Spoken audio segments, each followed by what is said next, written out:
Get a deeper connection with the Cougars of BYU sports. God gives us a gift, and we use that gift until he takes it away. Deep Blue. Just sitting down afterward and being really tired and thinking like, wow, I just won the U.S. championship. This is Deep Blue. Here's your host, Jason Shepard. Thanks for tuning in for a brand new episode of Deep Blue. This is the show where we get to know the person behind the number that you see on the field or the court. These are the true stories of BYU athletes from their own mouths. My guest today, so happy to have BYU's Director of Golf and former Cougar golfer himself, Mr. Todd Miller. Todd, thanks for taking a few minutes. How are you today? Things are great. I just celebrated my birthday, so I turned 44. So January is a great month. Apparently it is.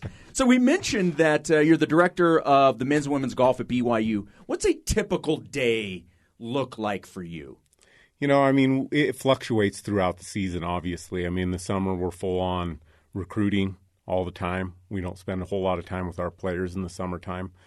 Carrie does a great job with that when she's invited to do that. But they're kind of on their own. We can't mandate anything about our players. And then when we come in the fall, we start up, you know, that's when we get things ramped up.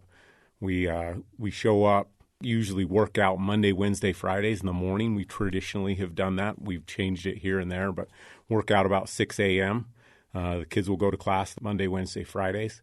And then in the afternoon, 1 to 5, they will practice. And that's either at Riverside or our practice facility at Fox Hollow, we call the Den. And then Tuesday, Thursday, it kind of flip-flops. They'll practice, play in the mornings, qualify, and then they have class in the afternoon. How hands-on are you allowed to be with the golfers?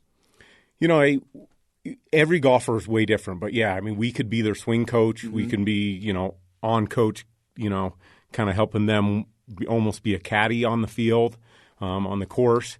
And then, you know, a lot of times most of these players come in with their own swing coaches. And so for me, kind of my philosophy is, hey, this coach helped them get here. Let's continue that relationship with that coach. And then we can notice things when they're playing in competition that their coaches don't see because they're not there day in and day out with them. And we can bounce that stuff off their coaches. Is this what you had always intended to do? How did this opportunity present itself? Obviously, you're a former player, so you know this program inside and out. But in terms of the current position, how did this come about? You know, kind of my junior year, I came off my mission. I played 2 years at BYU with my brothers, actually. 3 of us played on the team together. And then I went on a mission after 2 years. And so when I got back, I loved golf. I was into it. But I kind of had a different perspective. And at the end of my junior year, I asked Bruce, I'm like, man, I've been here, you know, with my mission. I've been here for 4 years, 5 years, and you've had a different person working with you every single year, sometimes 2 people a year. And I'm like, I love everything about BYU. I love being here, love being around you. I love being around the team. I love golf. Like, are you interested in having somebody that would be here more full time? And he said, absolutely. And so that's kind of how it came about. What does it mean to you to be here at a program that you were a part of and to be now even more entrenched in its success and the trajectory that it's on? I always tell people I have one of the greatest jobs in the world. And so to be at BYU and represent the Church of Jesus Christ of Latter-day Saints and everything about this university, it's a dream for me to wake up and do it every day. How much recreational golf on your own do you play these days? I actually play quite a bit of golf. The 2 times that, you know, I'm really playing golf is one with our boosters and with my son Nicholas. My son's 11 years old. Yep. During COVID, he was a good golfer, but during COVID, when I couldn't go to work, he wore me out. I mean, I'm telling you, he wore me out. He played almost 200 rounds in a year. Oh, my goodness. It got unbelievable. I mean, I was worn out. He wanted me to play every day, and I'm like, Nick, I'm just caddying. I'm just going to walk. I'll carry the bag. I can't play any more golf. And it was fun during that year to see how good he could get. And, you know, so those – I don't play – I play here and there with the team. but it's mostly, with donors, boosters, with my son, Nick, and my girls. Both my girls play golf, my older girls. We're going to talk about your son coming up a little bit later on, so we're going to get into that story just a little bit more. But obviously, people that know you know the association with your dad, legendary golfer and analyst Jonny Miller. I understand that however someone grows up, that's all they know. So I always feel weird asking, what was it like growing up with your dad being your dad? But that's really all you knew. Take me through what that was like growing up with your dad being such a prominent figure. Yeah, it was interesting. If you ask that question, my oldest brother John, and I'm the youngest in the family, so 6 kids, you'd get just totally different answers. Because when my brother John, who's 10 years older than me, was growing up, my dad was in the limelight. I mean, he was at times the best player in the world. And so he had media, wanting him here, there, everywhere. And, he kind of had a short career, and he always wanted that. And I was maybe one of the reasons he had a short career, because every time he would leave when I was a little kid, I'd follow him crying out the door, and I think it broke him down, but so for me, he was pretty much retired by the time I was 8 with playing golf. Mm-hmm. And so he started announcing, and he would pull me out of school on a Thursday or Friday, and I would go wherever the tour stop was that week. And so I got to spend a ton of time with my dad. And he didn't want to play golf. I've only played really 18 holes with my dad probably 5 to 10 times in my life. And people don't believe that. They're like, no way. My dad, when he came home, he didn't want to golf. He would come out and help us, but it was more my grandpa that did that. But when he came home, he wasn't Jonny Miller anymore. He was just dad. Yeah. He wanted to take us fishing. He wanted to work on the ranch with us. His life is lived kind of how he was a commentator. He's the color commentator. My mom did the essential things in the house, and he got to have the fun. And golf wasn't what it was all about for him. And he took, like you were discussing earlier with me, you were telling me, you couldn't pick up golf because you just can't have one more hobby. My wife or would one kill more me sport. if I picked up another sport. Yeah, so same thing. My dad taught me how to do so many fun things. It was okay, Dad, we need to narrow it down here because, I love to fish. I love to hunt. I love to golf, obviously, and I had other sports in my life. And so it was fantastic. I had a great dad. I had a great mom, and I had no complaints about my childhood, just a lot of fun and a lot of great golf. And I have such an appreciation and so much gratitude for my father and mother and the way that they raised me. I want to try to provide the same kind of life for my kids, even with the busy schedule I have as the director of golf at BYU. You had mentioned that, by about 8, most of your dad's travel was for broadcasting, but you were able to go and help him on some of those and be able to have those experiences with him on the road. Do you have a specific trip or a memory in any of your travels with your dad that stands out? I would say the one that stands out the most is we would go to the Players' Championship in Florida, and he loved to fish those ponds. In fact, he took his pen during, when he was analyzing the course and showed all the spots on national television that he was catching fish on the 17th hole, the Island Green. And on Sunday, one time he would go out. He was really diligent about, taking really good notes about the greens. So he knew every putt that the guys were going to have during the tournament. So if he was on the spot and they had a 10-footer that was a cup out, he could say that, and he had it in his notes. And so he would go around and take notes on the course, and he would let me have a fishing rod. And so I would go hole to hole, and I would fish. And obviously on a Sunday morning, the crowds start getting there pretty early. So on 17, I don't know, there was probably 500 to 1,000 people already there lined up around. It felt like that for me as a kid. And there I'm fishing. My dad's looking at the green, and every fish I would hook, the crowd would clap. So, it was just a kind of cool memory as a young kid, to have, be around my dad, but just have fun and have a crowd around me actually doing something outside of golf. It was fun. Did you ever feel pressure, and not necessarily from your dad, maybe just outside pressure, to play golf because that was in your family's blood? Did you ever feel that, or was this always a natural thing for you, that it's something that you always wanted? I think that's probably the most asked question that I have from people, like, man, what was it like? Was it really hard being Jonny Miller's son and, having to live up to that expectation? And I couldn't answer really how he did it, but I never felt any pressure to be great because Jonny Miller was great and he was my dad. Like, I never felt that once. I loved the game from a young age. I had other things that I liked to do. Like, I loved to play soccer. I played soccer all the way up till my sophomore year in high school. And the coaches really didn't like that I spent all summer playing golf. They wanted me to come to the summer camps, so I kind of had to choose. But I just never felt pressure that I needed to play golf. And I don't think he would have been one bit worried or upset or disappointed if any of us decided to do anything else. Now, I feel bad for my sisters because in our house, 4 boys, 2 girls, and all 4 of us played golf at a high level.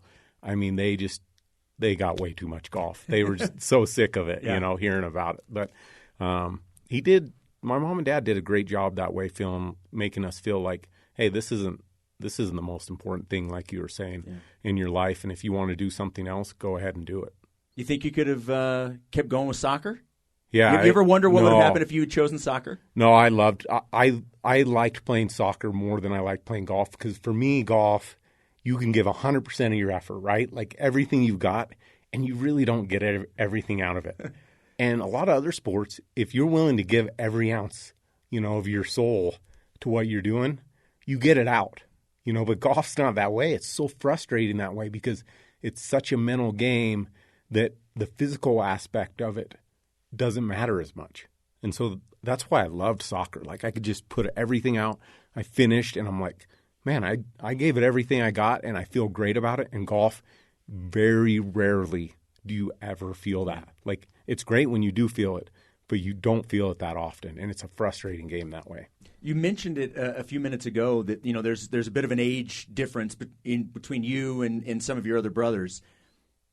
So I don't know how often you guys were playing at the same level, but what were the interactions on the golf course as brothers? Yeah, I think all of my brother John was really good. I didn't play much with him. He was obviously kind of in college when I was, playing at a young age. But with, my brother Andy was 2 years older and my brother Scott was 4. So we didn't really play in the same age group. Mm-hmm. But I mean, from the time we got out of school, every single day, our routine was we were supposed to call our grandpa. And he was really the champ maker in our family as far as golf. I mean, he taught my dad all growing up, and he waited for that phone call, and it was the same every day. He'd pick up the phone and be like, Grandpa, you ready to go to the course? He'd say, yeah, click. That's it. That's it. And he would be there from the time we got to the golf course until dark almost every single day. He didn't have anything else in his life that distracted him. He was all in on golf all the time, and he was really like a mental strength coach more than anything. It wasn't about the swing. It was always about, creating really positive thoughts in your head, and every once in a while there'd be 5 or 6 positive and then 1 critique. But it was always that way. There was never more, critical, hey, you need to do this or that. It was always like 3, 4, 5 things of positive thoughts and then 1 thing we needed to improve. And so it was really cool having a grandpa like that around us. And so we played against each other and battled it out all the time. And I would say between Scott and Andy and I, at a young age, I probably was the best golfer. And then at some time during my brother Andy's junior year, something clicked, and he was like, no, this isn't going to happen anymore. And he is really a kind of a genius mentally. And he just decided, hey, I'm going to be great at this game. And from there on out, like, coaches were late in the game and getting to him. But I remember Bruce Brockbank telling me that some of the coaches, Oklahoma State, who was the best team in the country at the time, came up to him and said, you just signed the #1 collegiate golfer in the country. I don't know if you know that, but I know it. And Andy was a 4-time All-American, which just never happens. In the history of BYU golf, I think we've had 2 Mike Reed, I think, was a 4-time All-American. And, I mean, it just doesn't happen very, very often. So, when did you realize that you had the gift to play golf and that this could be something that could be a career for you? Very young. Like, when we started really playing, like at 8 or 9, I felt like I never played poorly. Like, it was cool. Like, all through junior golf, I'm like, man, I never have really bad days on the golf course. My game was really consistent. And that was kind of probably the hardest thing for me is I really hadn't experienced a lot of adversity with my game. And so when I got to college and things were a little harder, man, I didn't really know how to deal with it because I hadn't gone through it before. And that was a challenge for me. It really was a challenge for me mentally because just I never had that adversity growing up and playing golf. It seemed like every tournament I played in, I played well. And that changed when I got to college. Where would you be without that adversity? Did it help you? It hurt me during my college career. Like, mentally, my psyche was hurt. But now, as far as, watching my own kids and dealing with stuff in life, it's like, hey, I really needed that. Because if everything would have been smooth, I just would have had no clue how to deal with anything in the future. And so, everybody has such tough, difficult things that happen in their life. There's things that for me and my wife that were really difficult. And I would say that experience in college helped me learn just to, hey, I need to have more sympathy. I need to have more understanding. I need to know how to succor other people. And without that, I wouldn't have been able to do that in my life. All right, we're going to take a quick break. When we come back, Todd had mentioned going on his mission. We'll get into that a little bit. And also, while playing at BYU, we'll get into his Cougar career as a player. We'll be back with Todd Miller. This is the Deep Blue Podcast on BYU Radio.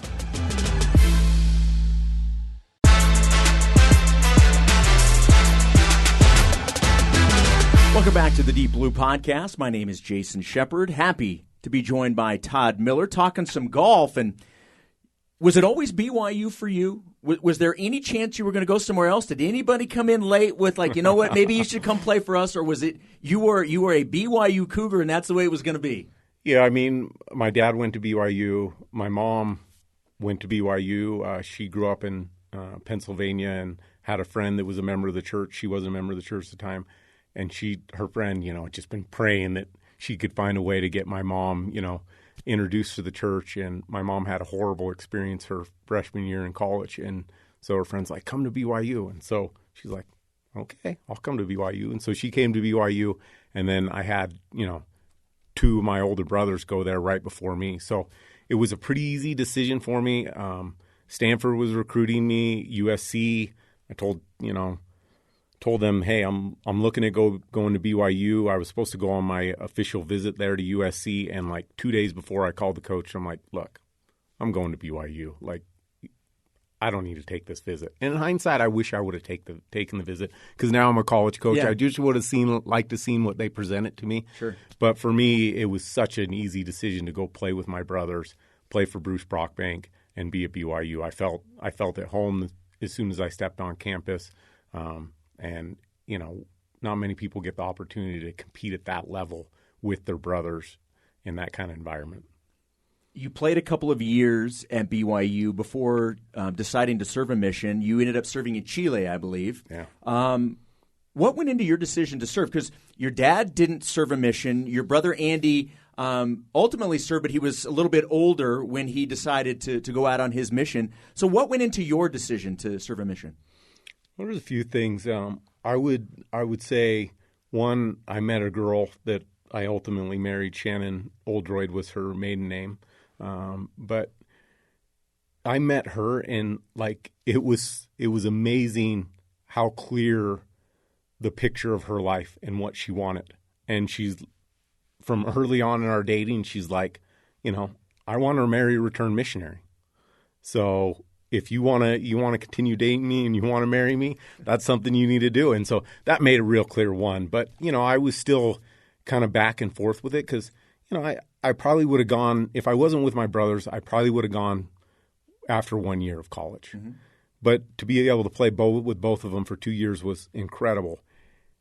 And then, as we were getting closer to the third year, like Manuel Marizalde from Cali, Colombia was my best friend. We just had a great relationship. And he's like, just continue to play with me. I mean, like we have a great team. Like, if you leave, I won't know who to hang out with. And so that kind of like, made me start to think, well, maybe I could go for 4 years and then go on a mission.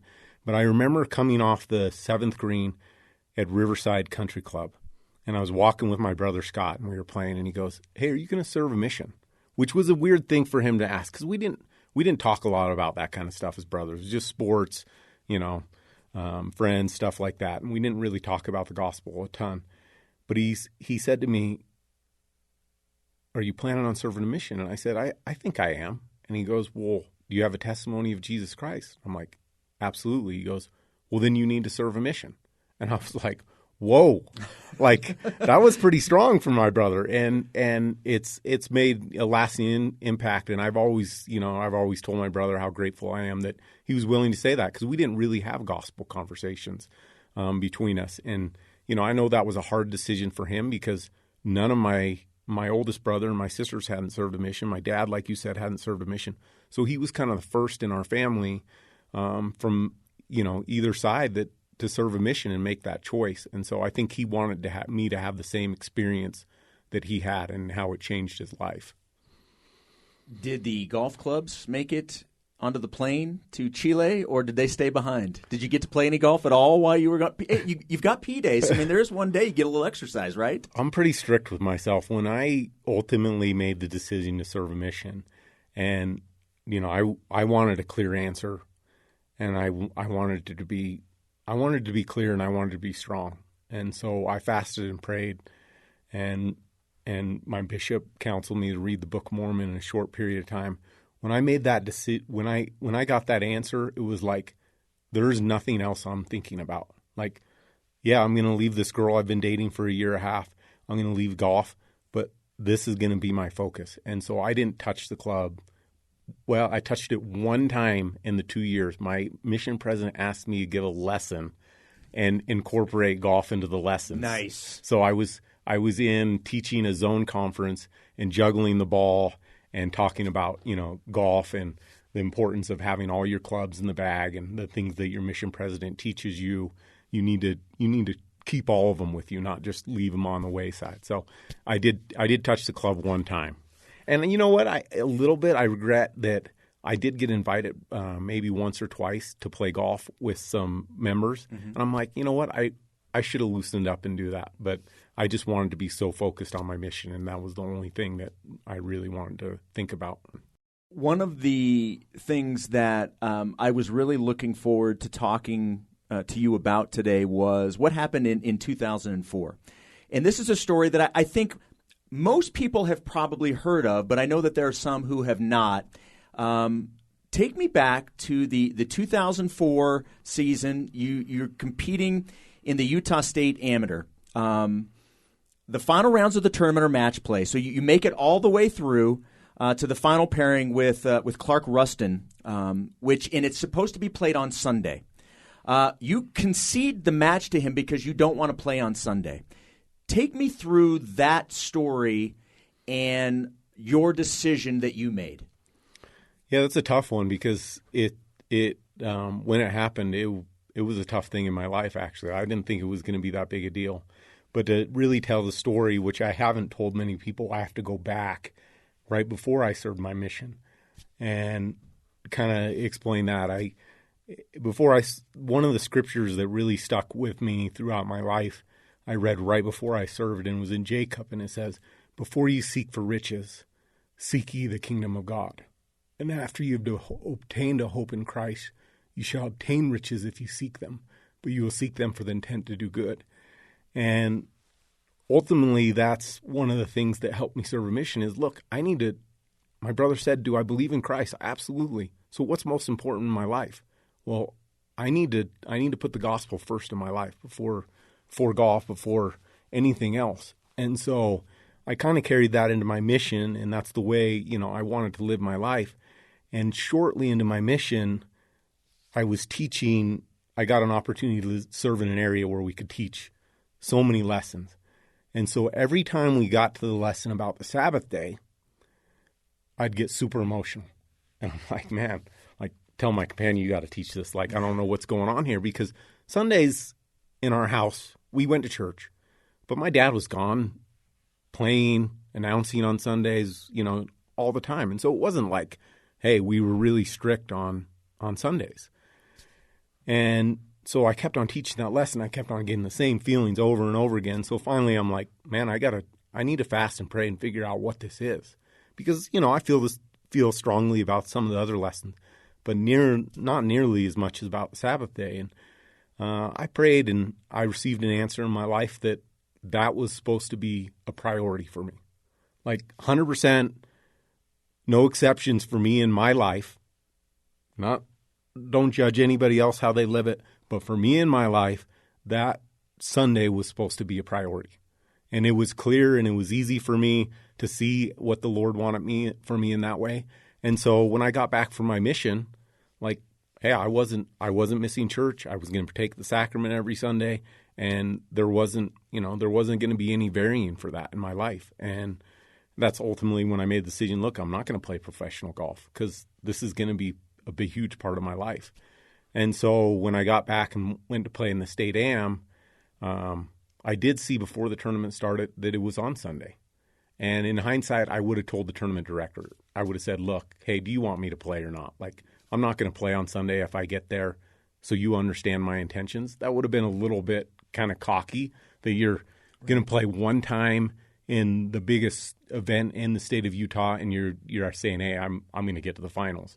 But I would have mentioned something to him and said, hey, do you have no interest in me in playing because I don't want to play on Sundays? And he probably would have told me, no, you need to withdraw, whatever. So I wish I would have had that conversation with the tournament director. But I went in, and I planned. I even told my dad, because he caddied for me in the tournament. I said, Dad, you know, I won't play golf on Sundays. And he was like, I'm totally fine with that. Like, no issue at all. And I said, when I get, you know, and want to get closer to the end, I'm probably just going to forfeit my match to somebody so they can go on and play in the finals. Well, it ended up I got paired to play against Clay Bingham, who at the time was my teammate, and the match did not go well for him really early. And I was beating him pretty bad, and it just didn't feel right for some reason to give him the match. Like he probably wouldn't take it. And so, you know, the match ended. I went to Rustan shortly after he finished his match, and I said, look, you can either take the match, I forfeited, I'm not going to play on Sunday, or if the tournament will let us, we'll play on Monday. You know, play a different day. He said, absolutely, no problem. And I think when he took that, we talked to the tournament directors. They went and met, and they didn't think that was a good idea. And so they just decided to give Rustan the match. And man, the wildfire that started after that in Utah, right? With it didn't come off right to a lot of people, and I understand that now. Like, looking back, I understand that, and I wish like I could have sat down with somebody and presented it real well, you know, my feelings. But you know, there were people that really didn't like the decision, and there were people. It was interesting to see outside of the state of Utah. People would come up to me like, why are people so fired up about that? Like, it's your it's your decision whether you're going to play in the tournament or not, and whether you're going to compete on Sunday. They didn't see the big deal, but here in Utah, it was pretty wild. And people, you know, for good or bad, they're going to see me in that way. Looking back, and I'm not necessarily talking about this incident. I'm talking about just looking back on your golf career, on your life. Would you have done anything differently now with hindsight looking back? You know, as far as my own players, the way I approach my own players, I would like them to approach the game more from a mental standpoint. And like when I talk to you as far as like my career, I hadn't dealt with the real tough mental stuff growing up. And I wish somebody would have really helped me, with that mental side of the game, like a Craig Manning, somebody like him that could really dive in and help me mentally. And so I encourage all my players to have a mental strength coach, somebody that really helps them in that part of the game. And you just see it. I mean, you see it at a high level. The guys that are the best, they're so tough mentally, and they work with somebody. So for me in my career, that's the only thing I would change. But as far as the way I lived my life and the decisions I made, I wouldn't change that. I don't even know if admiration is the right word to even use, but the ability to make a decision like that, because I know it. I say it probably wasn't easy, but in some ways it probably was easy to make that decision because you had already made the decision ahead of time. And I sort of look at it as in my own life. In my entire life, I've never smoked, I've never drank, never taken drugs, none of that.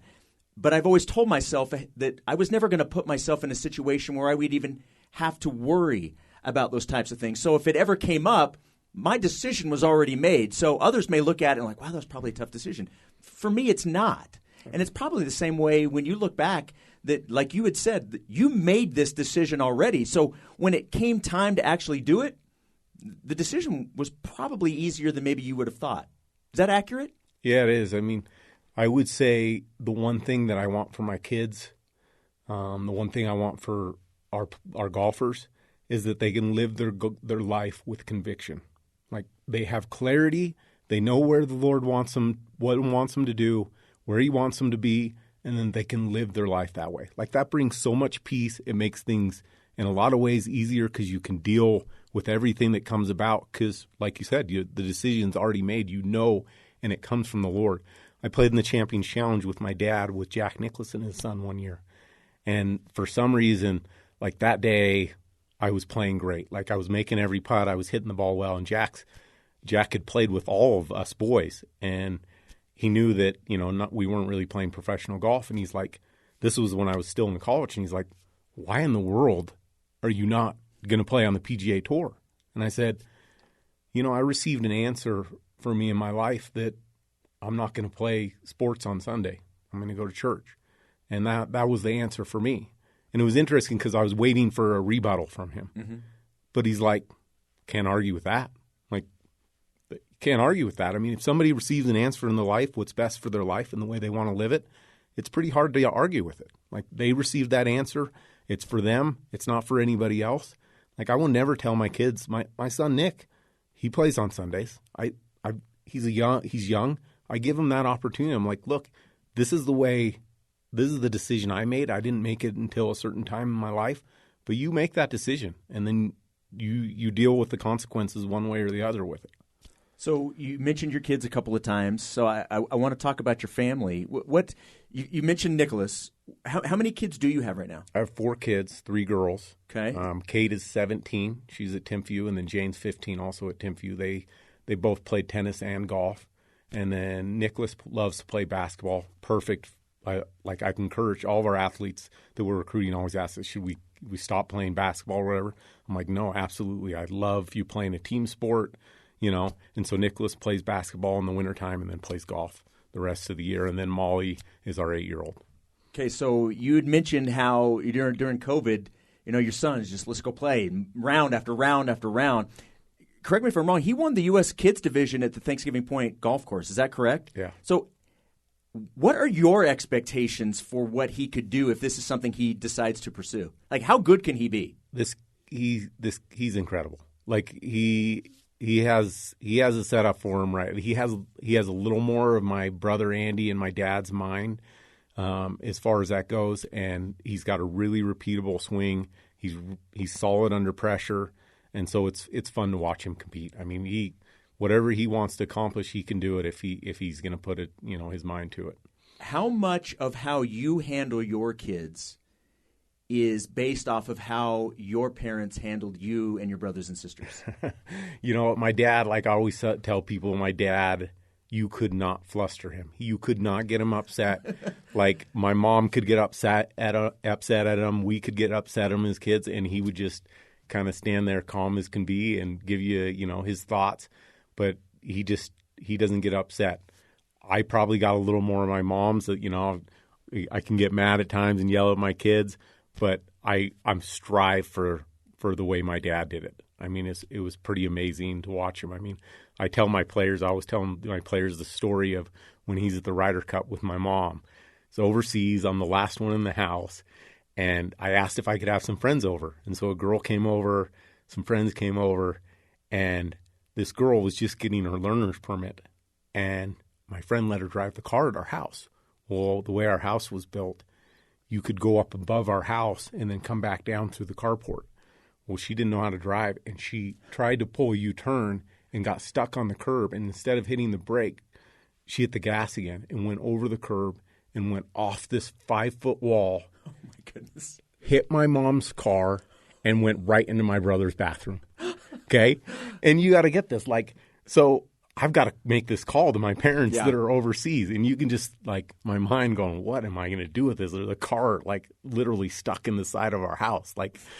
And so I call up, and my mom and dad answer, and my dad starts talking to me. And I'm like, Dad, something bad happened. He's like, well, how bad? I'm like, pretty bad. He goes, well, did anybody get hurt? And I said, no, everybody's actually okay. And he goes, well, how could it be? I'm like, well, this girl drove a car in the side of your house.